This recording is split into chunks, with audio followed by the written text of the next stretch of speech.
from the thinking process into direct experience and hold it there in this emptiness.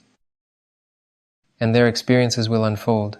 It's beyond understanding. If you pinch yourself, you'll feel it. I can tell you about what you will feel when you are pinched, and so on. It doesn't. It cannot compare to what will happen when it. And you can pinch in different ways. You can do it like this, you can do it harder. It's the same. You can toss words back and forth as much as you want. It's completely meaningless. Totally meaningless. No one has a chance to understand. I say that's why to this thing come. Handful. In all of humanity, because it's not just. It's important to understand. It's important to grasp this. And this understanding simply flowed from this. But it's one of the products of this thinking. It's just a product of consciousness.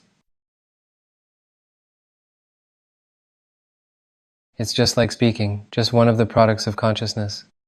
It's just consciousness manifests.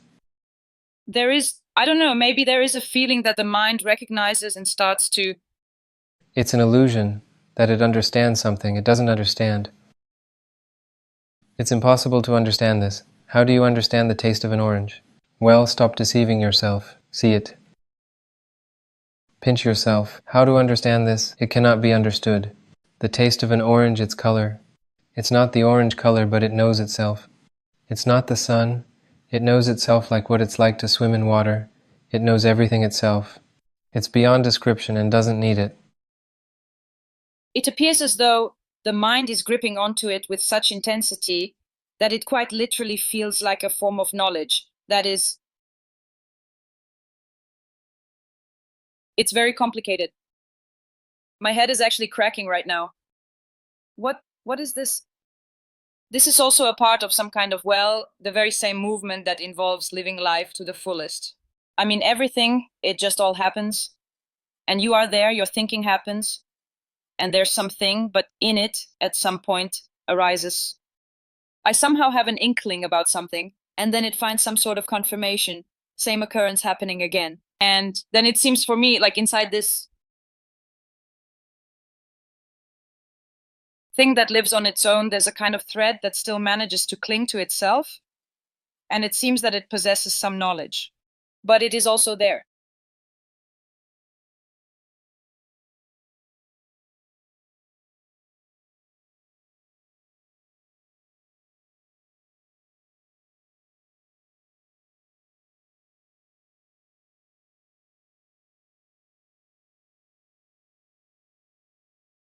You're trying to think right now. I'm trying, on the contrary, to switch off. Any attempt to accept or reject will only escalate. The attempt to think or the attempt to turn off the mind is the mind trying to turn off the mind. Don't react, just be. Don't try to turn on or off. Don't react to these questions. Just don't react to these questions. Yes, whatever he throws at you, you must surpass this. Then will it work. You exist before, during, and after any question, any understanding, any knowledge. You are trying with the knowledge you have to know eternity. Well, your ego is so big that you are smart, you are someone, you have lived something, you know something, you have heard something, and with this you try to comprehend eternity. No chance. You must surpass this. Consider it. You need to consider that I'm before, during, after. These pieces of knowledge always arise and disappear within me. You don't need to understand. These pieces of knowledge, they want to understand themselves. No need. Leave all these attempts behind. Then it will be possible to surpass. When you try to describe, to understand, you will spend a lot of time. What is it about? Thanks. So, Elena, you good? Anar, good day to you. Thank you very much for the stream. Indeed, this state is extraordinary. But I still have one question that still remains, and you have already partially answered it. Here. What is the question?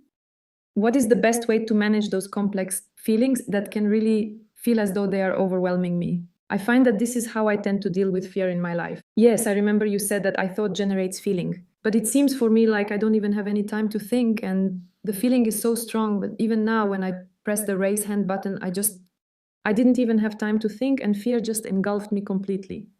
My hands started to tremble. So what would be the best way to deal with it? It's very simple. It happens within you. Here you are. And you look at it. Don't resist anything. Do not try to avoid yourself, but accept yourself, and the fear will dissolve. All these feelings, experiences, they manifest as fear until it becomes something unknown. And when you focus all your attention on this fear, just like this,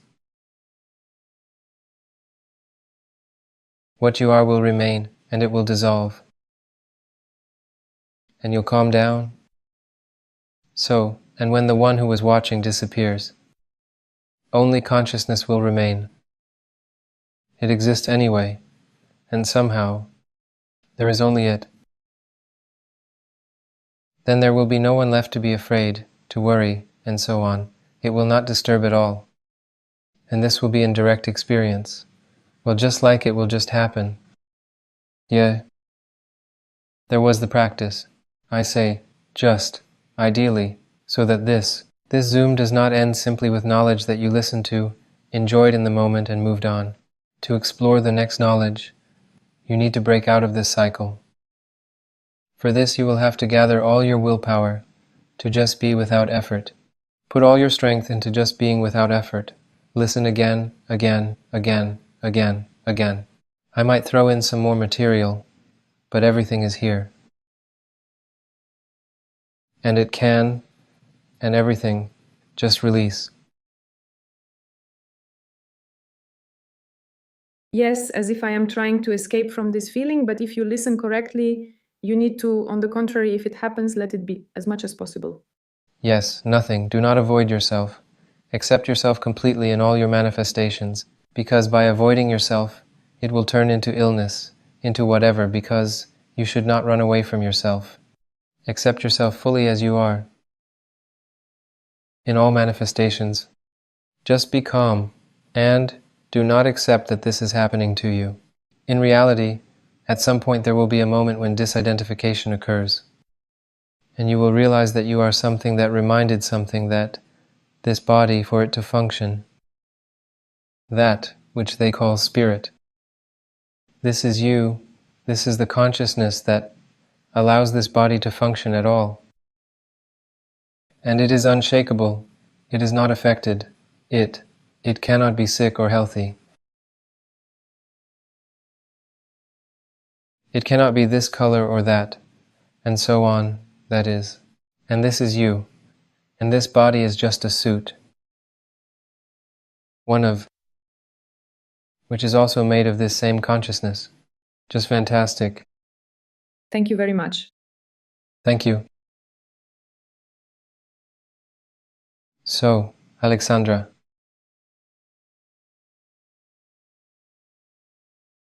Anar, hello. Good day there. Hello again. I really appreciate it very much.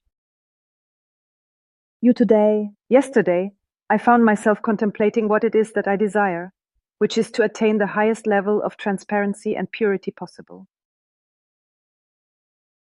Purity, how to say, not in the sense that I am maybe some kind of impure, but this feeling of transparency and clear purity. And suddenly after that, today, you just gifted me. Gifted. You treated yourself. Perhaps you're right, I gifted it to myself through you. It is completely incredible feeling, so great. And basically, there's nothing more to say. Great. Thank you so much. Thanks. Katya. Katya Rouge. Or Rouge. Hello, hello. Can you hear me? Greetings, I can't see you. I don't know. I can't turn on the camera. I don't understand how to do it. I'm clicking, but I'm getting too distracted by it. Can you hear me well, right? Perfectly audible. I have a question about spirituality, but this topic hasn't been raised today. So maybe you have something to say about this? I'm interested in prayer. when we pray, it turns out, after all, when we at any moment pray to God, we are essentially praying to ourselves. That's right. Essentially. Praying, worshipping to oneself. And so if, just for example, I'll give two examples. Matrona of Moscow, maybe you have heard of her previously. No? I've heard. In general, she is a saint who once said, "Pray to me, I will always help you from the heavens."